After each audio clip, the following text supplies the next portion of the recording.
อ๋อครับเมื่อส่งพี่น้องได้ดังเสียงในคะเนาะจะเข้ามาด้วยใน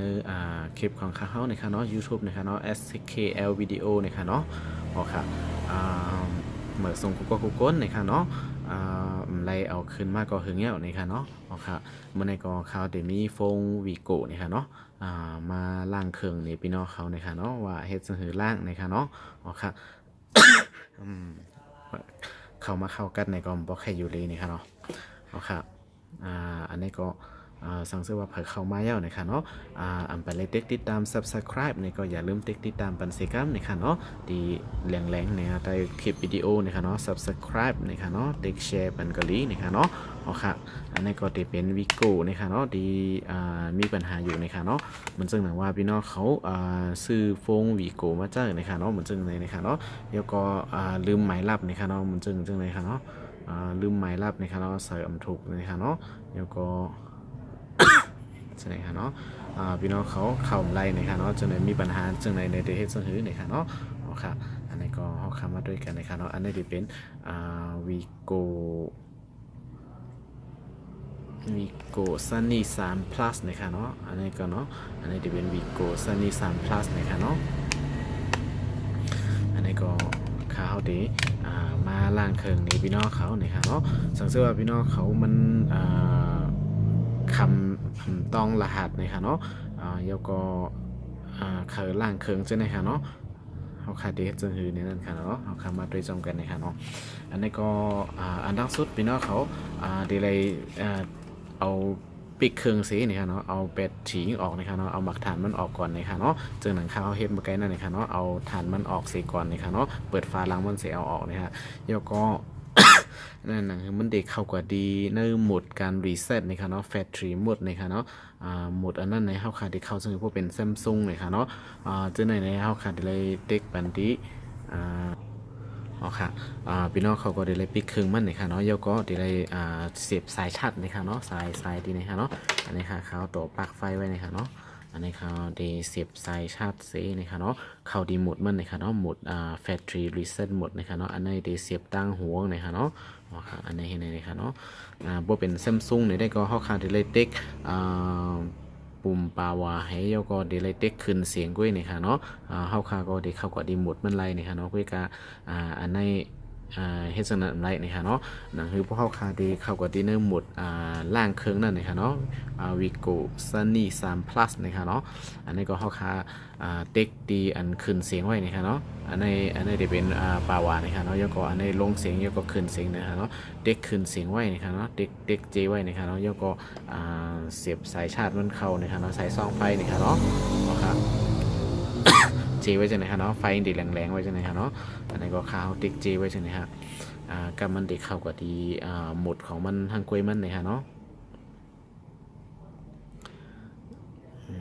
ไปกำหนึ่งนะครับอันนี้ครับมันเด็กเข้ามาในหมุด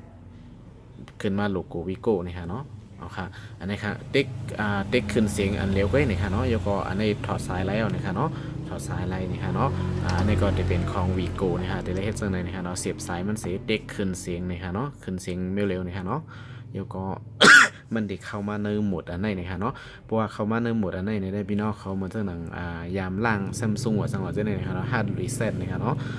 ก็เข้ามาดีในนี่ก็ลงมาดีว่าwhite factory data reset เนี่ย white data นะคะเนาะเด็กอันนี้ค่ะเนาะขึ้นเสียงลงเสียงในค่ะเนาะแต่เด็กขึ้นลงนั่นค่ะเนาะเพราะว่าเด็กขึ้นในก็เด็กอันนี้ขึ้นค่ะปกติลงในก็เด็กดีอันนี้ลงนะคะเนาะ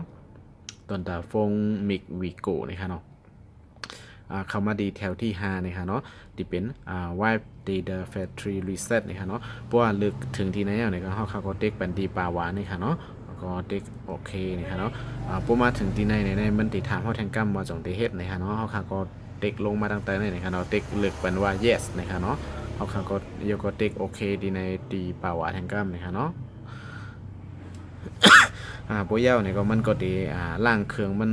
กว่านะครับเนาะเพราะว่ามี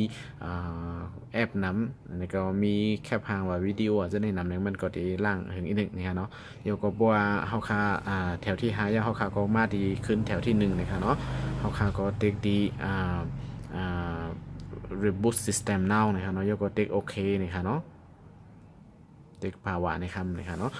มันก็ได้บูตเครื่องเสียขึ้นมานะครับเนาะ าคาก็อ่าตีไลเกลิดลองตีลืมหมายลับนะครับเนาะพาสเวิร์ดนะครับเนาะหน้าฟงคานะครับเนาะก้อยกาพี่น้องเขาถูกรีเลยต้อง Gmail ตัวสกาไว้นะครับเนาะอีเมลนะครับเนาะGmail นั่น ลำลองนะครับเนาะสันสว่าเขาขามต้องในเดี๋ยวมีลองหยาบในการเข้านะครับเนาะเพราะว่าเป็นของเครื่องเฮาในได้ก็เฮาลืมหมายลับนาก้อยในได้ก็อีเมลเฮาคันนั้นเฮาก็ใส่ขึ้นอันเก่ากว่าในก็ที่เป็นอันเยาวตัวลีงามนะครับเนาะนำโดยเฮ็ดสร้างนะครับเนาะอันนี้ก็ไปกำหนึ่งนะครับเนาะ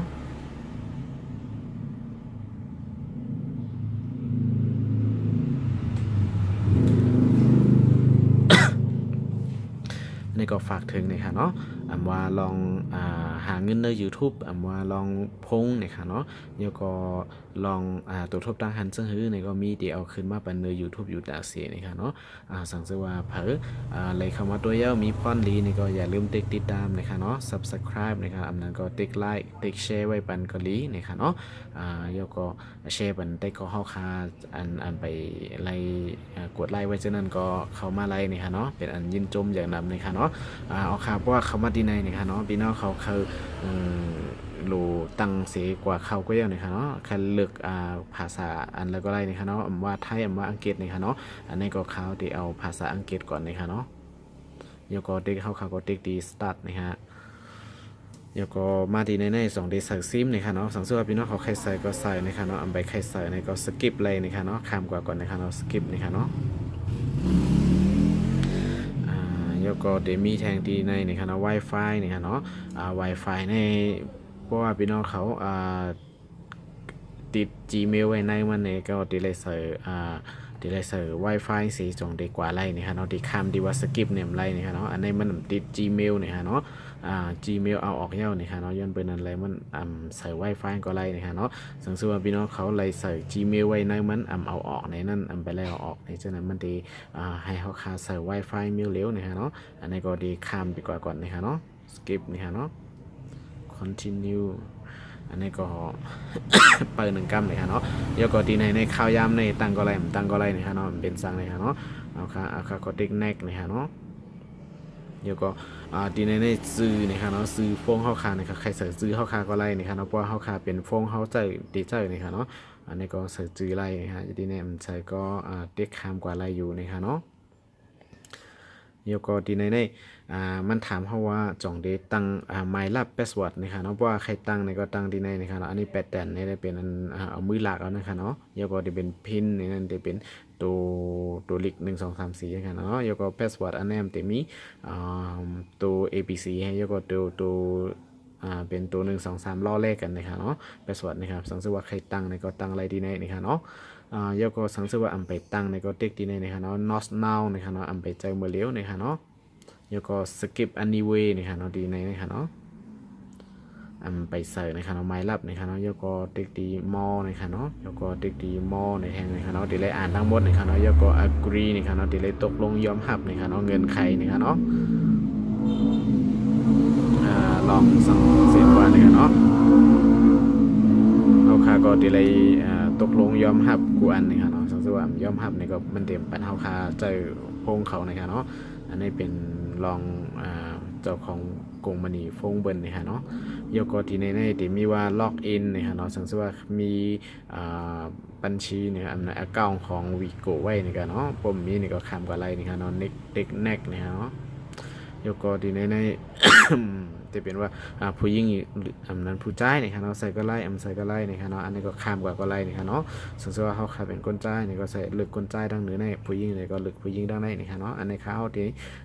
สกิปข้ามไปก่อนนะครับเนาะข้ามกว่าก่อนนะครับคอนเฟิร์มyes นะครับเนาะติ๊ก yes เป็นทางการนะครับเนาะโยกมาดีแน่ๆเขาก็หลักขึ้นก็ดังเหนือนะครับเนาะโยกดีมีว่า accept ในทางการหนึ่งนะครับเนาะติ๊กดีนะครับ